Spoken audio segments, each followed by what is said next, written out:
Project asidi mahaidu yumpham oiraga table mamangda famduna soknagadaba lanfamni.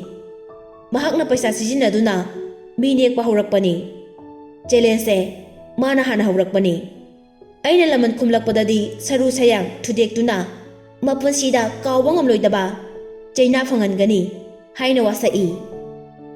Tomthin makha taba khongthang kari lakhatkani haina wakhal khalli. Ahanba step ti mai pakle. Bupabu mana nekpani haibagi video proof ti leiredana. Sina ahanba step ni. Ani suba amadi ahum suba plan su watli. Aina tawgadaba. Ani suba plan na magi paisa pumba luina manghangani. Ahum subada paisa manglaba matung project se mahakna kaisu phanghaloi.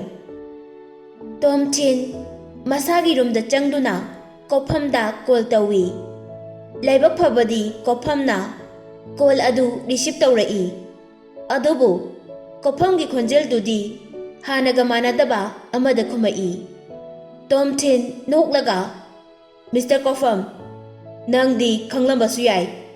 Ngasagi gunda singdu aiga khangnabu natte haibase.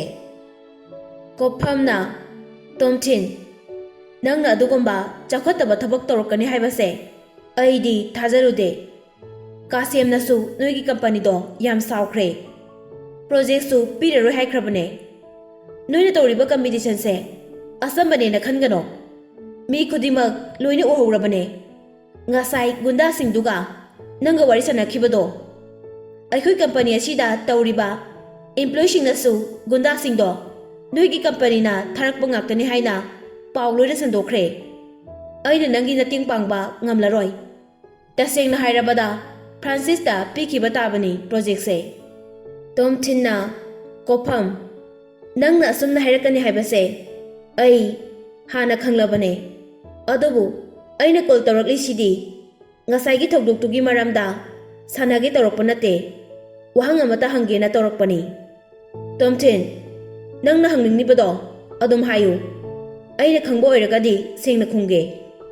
Tomthin na Kasem se gero aidi ma se ge yamna mali. Kari wahang ne adudi Tomthin. Kasem di yamna pukchel chawba thauja leiba mine ijasan man tawnariba officer ni. Magi order gi makhadani akhoina thabak tawriba sisu. Tomthin na amu nangna wakhaldo lana laure. Ai mangonda kaisu nungaitaba leite. Ai asengba khangba pambagi sumhangbani. Adu khanglabadi aikhoi ga maga leinariba marise amuk hanjinaba yabagi lambi amasu leiba adunani. Ado aina wasaglishini aina magi mingsa thigadaba kaisu tawroi. Kophamna nangdi mase geni haibase kamaina khanglino. Mana ingonda yenglakpa mi ekse mayamdagi khar tongali aduda khangbani. Kopham kaptuira noktuira haifang khangde. Hoi chume nangna haido. Project tugi matangdadi aidi mateng pangba ngamaroi ko Tomthin. Tomthin na adudagi henma matengni nangna hojik aingonda panglibase. Phone thamkraba matung Tomthin phamungda lungna hiptuna wakhal tawi. Kasem se tasengnamak ge oiramaba adudi aina khaliba thabakse paikhatpa yarani. Tomthin wakhal khanna khanna tumninge thongda kanano amana thilai. Thongdu hangtoktuna yengobada Lily oirami. Lily na ai nang hale tabadagi lakpane. Ngasi thokriba thokdoktugi matangda phajana amukta hayo Tomthin. Tasengna Tomthin masadu yam tumninge chango Lily manung sana silao haina kausili. Tomthin phamungda amuk hiptuna mamitu ishinki. Lily Tomthin gi phamungi manakta leplaga. Tomthin yam thuna hogolo. Ngasai tawribado kaino nang aingoda asengba warido amukta liyu. Tomthin mamitu pangthokpada Lily khongyam mapada leplaga leibado ure. Lily gi makhongdagi mamai phawba tapna tapna yengi. Tomthin na haige ai loina haige haina Lily bu makhongna kotlaga singsilli. Lily na, "Hey, Tomchin, kaino torisya?" Tomchin gi makhongdo makhutna pharaga phamung lomda inthokhi. Matam chana Tomchin na makhong amaduna amu Lily bu singsili. Handa mukti Lily Tomchin gi pambomda opsinduna tai. Tomchin gi makhong aniduna Lily bu phajinduna thammi. Aduga makhut aniduna Lily bu konsinjai. Lily Tomchin na phajin kibaduda lengba ngamdraduna. Lily na, "He sakhotaba thado haibane. Karigino nangna aibu sumaina hek tawribase?" Tomchin na, "Kaino ado am sorry duba. Ai hana nangonda kiss tawkrabane. Ngasi amuk tawsi haibane." Si hairaga Tomchin na Lily bu abuk hana kiss tawge tawi. Kaino Tomchin nangna tawrishiba thado ase. Thado haibane minai masa. Lily masadu lau khungduna nanthoknaba hotnari. Lily gi makhutuna Tomchin gi mamaidu kana inthui. Tomchin na Lily gi makhutu nakanda inthui. Makhut inthokpaduda Lily gi masinduna Tomchin gi mamaiduda oina kiss tawki. Lily na, "Thui haina matin situi." Lily gi masadu waduna sor thabet holi. Tomchin gi songliba mihulga Lily gi mihulga samnare. Lily Tomchin da yengningdabadagi mamaidu nakan amada yengthoi. Tanza silawduna Tomchin na Lily gi ngauraba khajaiduda kiss tawi. Lily handa mukti khamthengna sawba haibadu oire. Sini nani faw khangdaba makhai masado nanthoknaba hotnai.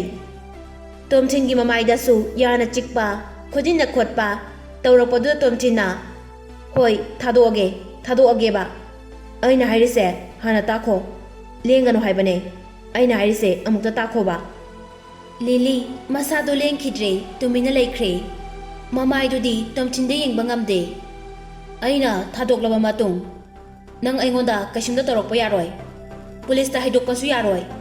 Si hana promise taw aduga thadoage." Lily Tomchin da pakhom amata birakte. "Miss Lily, amukta promise taw aduga thadoage haiba." Lily pakhom amata pirakhidre. Tomchin na, "Lily, ngasai thokriba thokdoktugi matangda ai asengbado loina haige. Ngasai gi gunda singdo Francis na lupa lakh 10 piraga nekpa ngaktani.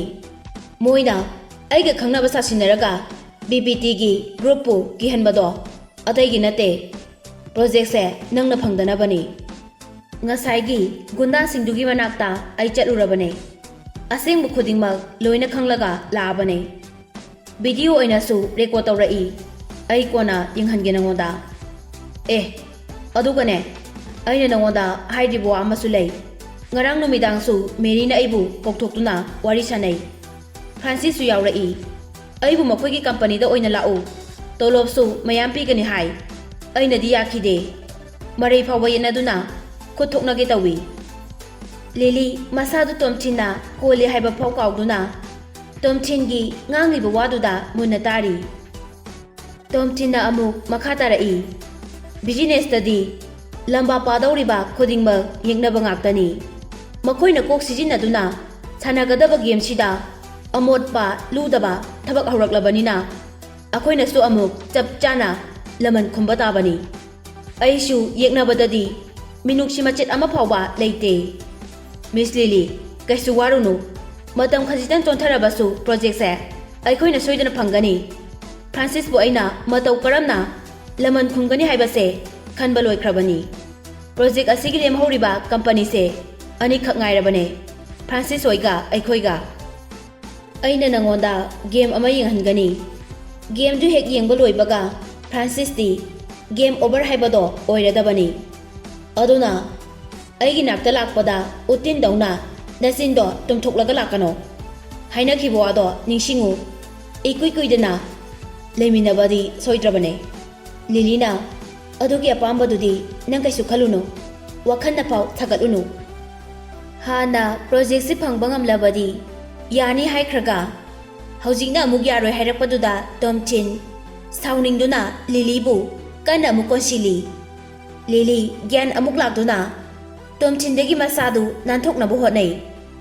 ꯇꯣꯝꯊꯤꯟꯁꯨ ꯑꯔꯣꯏꯕꯤ ꯊꯥꯗꯨꯅ ꯂꯤꯂꯤꯕꯨ ꯀꯟꯅ ꯀꯣꯟꯁꯤꯜꯂꯤ꯫ ꯑꯩꯈꯣꯏ ꯑꯅꯤꯅ ꯍꯥꯏꯅꯈꯤꯕꯗꯣ ꯅꯪ ꯅꯤꯡꯁꯤꯡꯉꯨ꯫ ꯏꯀꯨꯏ ꯀꯨꯏꯗꯅ ꯑꯗꯨꯝ ꯍꯤꯞꯃꯤꯟꯅꯗꯧ ꯂꯩꯔꯕꯅꯦ꯫ ꯑꯩꯗꯤ ꯃꯇꯝꯗꯣ ꯉꯥꯏꯕ ꯉꯝꯗ꯭ꯔꯦ ꯍꯥꯏꯕꯅꯦ꯫ ꯍꯧꯖꯤꯛ ꯈꯔ ꯃꯥꯡꯖꯧꯅꯅ ꯑꯗꯨꯝ ꯂꯩꯃꯤꯟꯅꯔꯁꯤ ꯀꯩꯅꯣ꯫ ꯂꯤꯂꯤꯅ ꯑꯗꯨꯗꯤ ꯌꯥꯔꯣꯏ꯫ ꯍꯥꯏꯅꯈꯤꯕ ꯋꯥꯐꯝꯗꯨꯗ ꯑꯗꯨ ꯌꯥꯎꯈꯤꯗꯦ꯫ ꯑꯩ ꯄ꯭ꯔꯣꯖꯦꯛꯀ ꯐꯪꯕ ꯄꯥꯝꯗ꯭ꯔꯦ꯫ ꯄ꯭ꯔꯣꯖꯦꯛꯁꯦ ꯑꯇꯣꯞꯄ ꯀꯝꯄꯅꯤ ꯑꯃꯅ ꯂꯧꯒꯦꯁꯨ ꯂꯧꯖꯈ꯭ꯔꯁꯅꯨ꯫ ꯇꯣꯝꯊꯤꯟꯅ ꯅꯪ ꯇꯁꯦꯡꯅ ꯄ꯭ꯔꯣꯖꯦꯛꯁꯦ ꯐꯪꯕ ꯄꯥꯝꯗ꯭ꯔꯦ?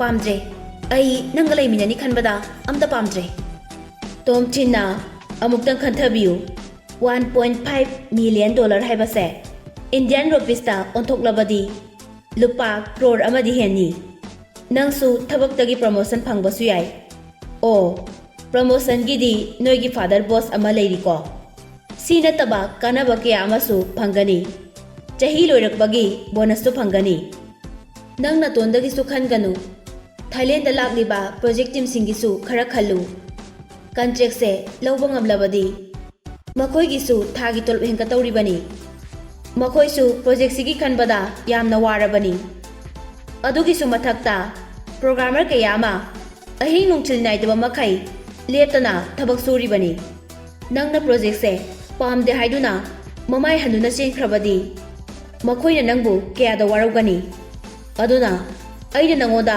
ꯈꯨꯗꯣꯡꯆꯥꯕ ꯂꯧꯒꯦ ꯇꯧꯏ ꯍꯥꯏꯅ ꯃꯈꯣꯏꯒꯤ ꯏꯟꯇꯔꯦꯁ ꯑꯗꯨꯕꯨꯗꯤ ꯃꯥꯡꯍꯟꯒꯅꯨ꯫ ꯑꯩꯁꯨ ꯀꯣꯛꯁꯦ ꯃꯊꯥ ꯌꯥꯝ ꯁꯥꯔꯤꯕꯅꯤ꯫ ꯃꯇꯧ ꯀꯔꯝꯅ ꯄ꯭ꯔꯣꯖꯦꯛꯁꯦ ꯑꯩꯈꯣꯏꯅ ꯐꯪꯒꯅꯤ ꯈꯟꯕꯗ꯫ ꯍꯣꯏ ꯌꯥꯔꯦ, ꯑꯩ ꯂꯣꯏꯅ ꯈꯪꯉꯦ꯫ ꯀꯣꯜꯂꯤꯕ ꯅꯈꯨꯠꯁꯦ ꯑꯃꯨꯛꯇ ꯊꯥꯗꯣꯛꯎ, ꯅꯠꯇ꯭ꯔꯕꯗꯤ ꯅꯥꯇꯩ ꯆꯥꯔꯔꯣꯏ ꯅꯪ ꯍꯥꯏꯅ ꯂꯤꯂꯤꯅ ꯑꯃꯨꯛ ꯈꯨꯝꯃꯛꯏ꯫ ꯇꯣꯝꯊꯤꯟꯅ ꯍꯣꯏ ꯊꯥꯗꯣꯛꯑꯒꯦ꯫ ꯄꯨꯂꯤꯁꯇ ꯀꯣꯜ ꯇꯧꯔꯣꯏ ꯍꯥꯏꯅ ꯑꯃꯨꯛꯇ ꯄ꯭ꯔꯣꯃꯤꯁ ꯇꯧ꯫ ꯇꯣꯝꯊꯤꯟꯗꯒꯤ ꯅꯥꯟꯊꯣꯛꯄ ꯉꯝꯂꯔꯣꯏ ꯈꯪꯂꯗꯨꯅ ꯂꯤꯂꯤꯅ ꯍꯣꯏ, ꯑꯗꯨꯗꯤ ꯄ꯭ꯔꯣꯖꯦꯛꯁꯦ ꯀꯃꯥꯏꯅ ꯑꯩꯈꯣꯏꯅ ꯑꯃꯨꯛ ꯐꯪꯕ ꯉꯝꯒꯅꯤ?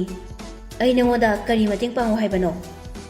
ꯇꯣꯝꯊꯤꯟ ꯋꯥꯈꯜ ꯉꯥꯏꯍꯥꯛ ꯇꯧꯔꯕ ꯃꯇꯨꯡ ꯑꯍꯥꯟꯕꯗ ꯐ꯭ꯔꯥꯟꯁꯤꯁꯀꯤ ꯂꯩꯔꯤꯕ ꯃꯐꯝꯗꯣ ꯈꯪꯗꯣꯛꯂꯣ꯫ ꯑꯗꯨꯒ ꯃꯍꯥꯛꯀꯤ ꯑꯦꯗ꯭ꯔꯦꯁ ꯑꯃꯗꯤ ꯐꯣꯟ ꯅꯝꯕꯔꯗꯣ ꯑꯩꯉꯣꯟꯗ ꯄꯤꯔꯛꯑꯣ꯫ ꯑꯅꯤꯁꯨꯕꯗ ꯐ꯭ꯔꯥꯟꯁꯤꯁꯀ BBTꯒ ꯎꯅꯕ ꯌꯥꯎꯕ꯭ꯔꯥ ꯍꯥꯏꯅ ꯃꯤ ꯊꯥꯗꯣꯛꯇꯨꯅ ꯁꯦꯟꯅꯍꯜꯂꯨ꯫ ꯎꯅꯕ ꯊꯣꯛꯂꯕꯗꯤ ꯑꯩꯉꯣꯟꯗ ꯈꯨꯗꯛꯇ ꯄꯥꯎ ꯄꯤꯔꯛꯎ꯫ ꯂꯤꯂꯤ ꯇꯣꯝꯊꯤꯟꯗ ꯌꯦꯡꯂꯒ ꯑꯩꯁꯦ ꯅꯪꯒꯤ ꯗꯥꯏꯔꯦꯛꯇꯔꯅꯤ ꯍꯥꯏꯕ ꯀꯥꯎꯒꯅꯨ꯫ ꯑꯩꯗꯤ ꯅꯪꯒꯤ ꯑꯣꯔꯗꯔꯗꯣ ꯀꯩꯗꯧꯕ ꯏꯟꯗꯣꯏꯅꯣ?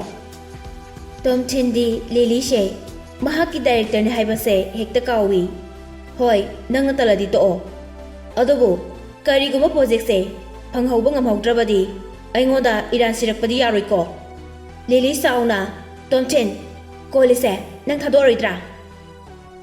ꯑꯗꯨꯗꯤ ꯄꯨꯂꯤꯁꯇ ꯀꯣꯜ ꯇꯧꯔꯣꯏ ꯍꯥꯏꯌꯨ꯫ ꯑꯗꯨ ꯑꯣꯏꯔꯒꯗꯤ ꯊꯥꯗꯣꯛꯀꯅꯤ꯫ ꯍꯧꯖꯤꯛꯃꯛ ꯑꯩꯕꯨ ꯊꯥꯗꯣꯛꯇ꯭ꯔꯕꯗꯤ ꯁꯣꯏꯗꯅ ꯀꯣꯜ ꯇꯧꯒꯅꯤ꯫ ꯇꯣꯝꯊꯤꯟꯅ ꯂꯤꯂꯤꯕꯨ ꯑꯃꯨꯛꯇꯪ ꯀꯟꯅ ꯀꯣꯟꯁꯤꯜꯂꯒ ꯆꯤꯝꯕꯥꯜꯗ ꯀꯤꯁ ꯇꯧꯏ꯫ ꯑꯗꯨꯒ ꯊꯥꯗꯣꯛꯈꯤ꯫ ꯂꯤꯂꯤ ꯍꯧꯒꯠꯂꯒ ꯇꯣꯝꯊꯤꯟꯒꯤ ꯃꯃꯥꯏꯗ ꯈꯣꯡꯎꯞꯅ ꯂꯪꯁꯤꯜꯂꯤ꯫ ꯇꯣꯝꯊꯤꯟꯁꯨ ꯂꯪꯉꯛꯏꯕ ꯈꯣꯡꯎꯞꯇꯨ ꯃꯈꯨꯠꯅ ꯉꯥꯛꯊꯣꯛꯏ꯫ ꯂꯤꯂꯤ ꯀꯔꯤꯁꯨ ꯍꯥꯏꯔꯝꯗꯅ ꯀꯥꯗꯨꯗꯒꯤ ꯊꯣꯛꯈꯤ꯫ ꯇꯣꯝꯊꯤꯟꯗꯤ ꯃꯥꯒꯤ ꯃꯣꯟꯗꯨ ꯀꯣꯜꯂꯒ ꯂꯩꯍꯧꯏ꯫ ꯂꯤꯂꯤ ꯑꯃꯨꯛꯁꯨ ꯀꯥꯗꯨꯗ ꯆꯪꯉꯛꯏ꯫ ꯑꯗꯨꯒ ꯅꯪ ꯐ꯭ꯔꯥꯟꯁꯤꯁꯀꯤ ꯑꯦꯗ꯭ꯔꯦꯁ ꯈꯪꯂꯒ ꯀꯩꯗꯧꯒꯦ ꯍꯥꯏꯅꯣ?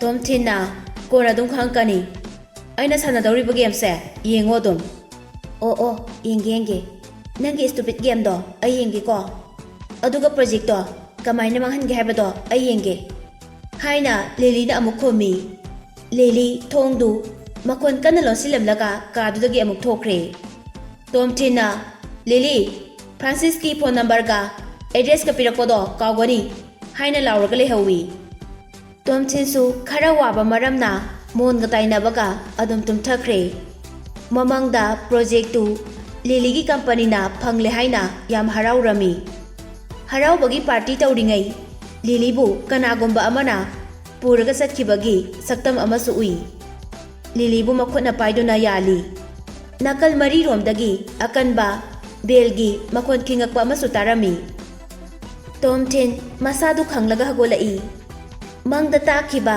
ꯕꯦꯜ ꯃꯈꯣꯟꯗꯨ ꯃꯍꯥꯛꯀꯤ ꯐꯣꯟꯗ ꯔꯤꯡꯇꯣꯟ ꯂꯥꯛꯄꯒꯤ ꯑꯣꯏꯔꯝꯃꯤ꯫ ꯐꯣꯟ ꯇꯧꯔꯛꯂꯤꯕꯗꯨ ꯀꯅꯥꯅꯣ ꯍꯥꯏꯅ ꯌꯦꯡꯕꯗ ꯁꯦꯞ ꯇꯧꯗꯕ ꯅꯝꯕꯔ ꯑꯣꯏꯔꯝꯃꯤ꯫ ꯑꯗꯨꯕꯨ ꯍꯥꯟꯅ ꯎꯈꯤꯕ ꯅꯝꯕꯔꯗꯤ ꯃꯥꯜꯂꯤ꯫ ꯇꯣꯝꯊꯤꯟꯅ ꯐꯣꯟ ꯍꯦꯛ ꯄꯥꯏꯈꯠꯄꯒ ꯅꯨꯄꯤ ꯑꯃꯅ ꯇꯣꯝꯊꯤꯟ, ꯑꯩꯅ ꯀꯣꯜ ꯇꯧꯔꯛꯄꯁꯦ ꯅꯪꯉꯣꯟꯗ ꯌꯥꯝ ꯌꯦꯠꯄ꯭ꯔꯣ? ꯇꯣꯝꯊꯤꯟꯅ ꯃꯦꯔꯤꯔꯣ?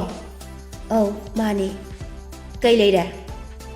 ꯇꯣꯝꯊꯤꯟꯒꯤ ꯋꯥꯍꯪꯗꯨ ꯇꯥꯕꯗ ꯃꯦꯔꯤ ꯇꯨꯃꯤꯟꯅ ꯂꯩꯈ꯭ꯔꯦ꯫ ꯇꯣꯝꯊꯤꯟꯅ ꯈꯜꯂꯤ, ꯑꯩꯒ ꯃꯥꯒ ꯍꯧꯖꯤꯛꯇꯤ ꯃꯔꯤ ꯑꯃꯇ ꯂꯩꯅꯗ꯭ꯔꯦ꯫ ꯍꯥꯟꯅ ꯆꯍꯤ 3ꯒꯤ ꯃꯃꯥꯡꯗ ꯑꯣꯏꯔꯝꯕ ꯑꯄꯪꯕ ꯅꯨꯄꯥꯗꯣ ꯍꯧꯖꯤꯛꯇꯤ ꯅꯠꯇ꯭ꯔꯦ꯫ ꯅꯨꯡꯁꯤꯕꯗ ꯍꯦꯟꯅ ꯂꯨꯞꯁꯤꯟꯕ, ꯍꯥꯏꯔꯤꯕ ꯃꯈꯩ ꯌꯥꯈꯤꯕ ꯃꯇꯝꯗꯣ ꯍꯧꯖꯤꯛꯇꯤ ꯅꯠꯇꯦ꯫ ꯑꯁꯨꯝꯅ ꯈꯜꯂꯒ ꯐꯣꯟꯗꯨ ꯍꯦꯛ ꯊꯝꯒꯦ ꯇꯧꯕꯒ ꯃꯦꯔꯤ ꯃꯔꯥꯜ ꯂꯩꯔꯕꯤ ꯃꯤ ꯑꯃꯒꯨꯝꯅ ꯌꯥꯝꯅ ꯇꯞꯅ ꯋꯥ ꯉꯥꯡꯕ ꯍꯧꯔꯛꯏ꯫ ꯇꯣꯝꯊꯤꯟ, ꯑꯩ ꯅꯉꯣꯟꯗ ꯂꯥꯟꯈ꯭ꯔꯦ꯫ ꯑꯩꯒꯤ ꯉꯥꯛꯄꯤꯐꯝ ꯊꯣꯛꯇ꯭ꯔꯕ ꯏꯔꯥꯜꯁꯤꯕꯨ ꯑꯃꯨꯛꯇ ꯉꯥꯛꯄꯤꯌꯨ꯫ ꯑꯩꯗꯤ ꯐ꯭ꯔꯥꯟꯁꯤꯁꯅ ꯅꯉꯣꯟꯗ ꯑꯁꯨꯝꯅ ꯇꯧꯒꯅꯤ ꯍꯥꯏꯕꯗꯤ ꯈꯜꯂꯨꯗꯦ꯫ ꯍꯧꯈ꯭ꯔꯗꯤ ꯍꯧꯈ꯭ꯔꯦ꯫ ꯑꯩꯅ ꯃꯥꯒꯤ ꯃꯍꯨꯠ ꯁꯤꯜꯂꯒ ꯂꯥꯜꯂꯦ ꯍꯥꯏꯖꯔꯤ꯫ ꯑꯩꯈꯣꯏꯕꯨ ꯉꯥꯛꯄꯤꯌꯣ ꯇꯣꯝꯊꯤꯟ꯫ ꯇꯣꯝꯊꯤꯟꯅ ꯍꯦ, ꯀꯩꯒꯤ ꯑꯃꯨꯛ ꯂꯥꯜꯂꯦ ꯍꯥꯏꯖꯔꯛꯂꯤꯕꯅꯣ?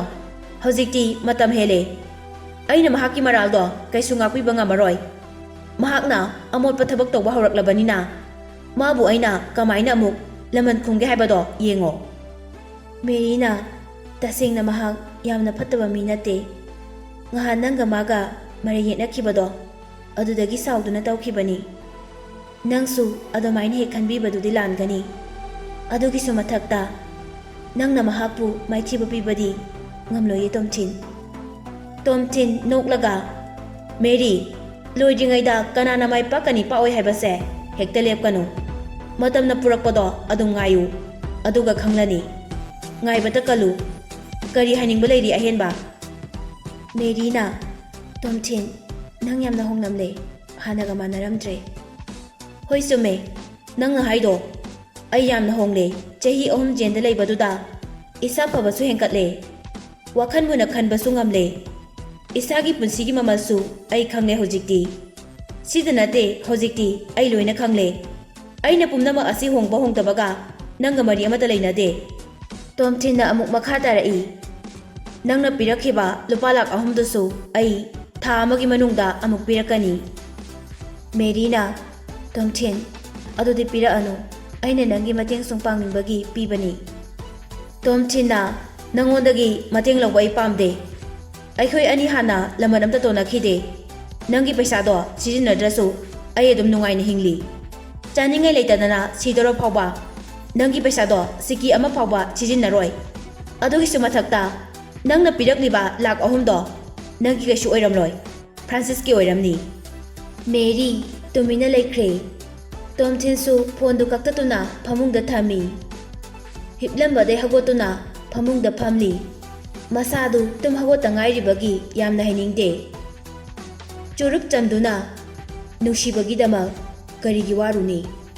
ꯅꯨꯄꯤ ꯀꯣꯏꯔꯒ ꯃꯊꯥ ꯁꯥꯅꯕꯅꯤ ꯍꯥꯏꯅ ꯋꯥꯈꯜ ꯈꯜꯂꯤ꯫ ꯇꯣꯝꯊꯤꯟꯒꯤ ꯐꯣꯟꯗ ꯃꯦꯁꯦꯖ ꯑꯃ ꯂꯥꯛꯏ꯫ ꯃꯦꯁꯦꯖꯇꯨ ꯌꯦꯡꯉꯨꯕꯗ ꯂꯤꯂꯤꯅ ꯊꯥꯔꯛꯄ ꯑꯣꯏꯔꯝꯃꯤ꯫ ꯃꯦꯁꯦꯖꯇꯨꯗ ꯐ꯭ꯔꯥꯟꯁꯤꯁꯅ ꯂꯩꯔꯤꯕ ꯍꯣꯇꯦꯜꯗꯨꯒꯤ ꯑꯦꯗ꯭ꯔꯦꯁ ꯌꯥꯎꯏ꯫ ꯐ꯭ꯔꯥꯟꯁꯤꯁ ꯑꯃꯗꯤ ꯀꯦꯁꯥꯝꯒꯤ ꯐꯣꯟ ꯅꯝꯕꯔꯁꯨ ꯌꯥꯎꯔꯝꯃꯤ꯫ ꯐ꯭ꯔꯥꯟꯁꯤꯁ ꯃꯍꯥꯛꯀꯤ ꯇꯤꯝꯒ ꯄꯨꯟꯗꯨꯅ ꯃꯤ ꯌꯥꯝ ꯆꯪꯅꯗꯕ ꯄꯥꯔꯛ ꯑꯃꯗ ꯆꯠꯇꯧꯔꯦ ꯍꯥꯏꯅ ꯃꯦꯁꯦꯖꯇꯨꯗ ꯏꯔꯛꯏ꯫ ꯇꯣꯝꯊꯤꯟ ꯋꯥꯁꯔꯨꯝꯗ ꯆꯪꯗꯨꯅ ꯐ꯭ꯔꯦꯁ ꯑꯣꯏꯊꯣꯛꯂꯝꯃꯤ꯫ ꯑꯗꯨꯒ ꯊꯣꯛꯂꯛꯇꯨꯅ ꯗꯨꯀꯥꯟꯗꯒꯤ ꯁꯝ ꯑꯁꯥꯕ ꯑꯃꯗꯤ ꯀꯣꯏ ꯑꯁꯥꯕ ꯂꯩꯗꯨꯅ ꯎꯞꯁꯤꯜꯂꯤ꯫ ꯐ꯭ꯔꯥꯟꯁꯤꯁꯅ ꯂꯩꯔꯤꯕ ꯍꯣꯇꯦꯜꯗꯨꯒꯤ ꯑꯣꯄꯣꯖꯤꯠꯇ ꯂꯩꯕ ꯍꯣꯇꯦꯜ ꯑꯃꯗ ꯇꯣꯝꯊꯤꯟ ꯆꯥ ꯊꯛꯇꯨꯅ ꯐ꯭ꯔꯥꯟꯁꯤꯁꯄꯨ ꯊꯣꯛꯂꯛꯄ ꯉꯥꯏꯔꯤ꯫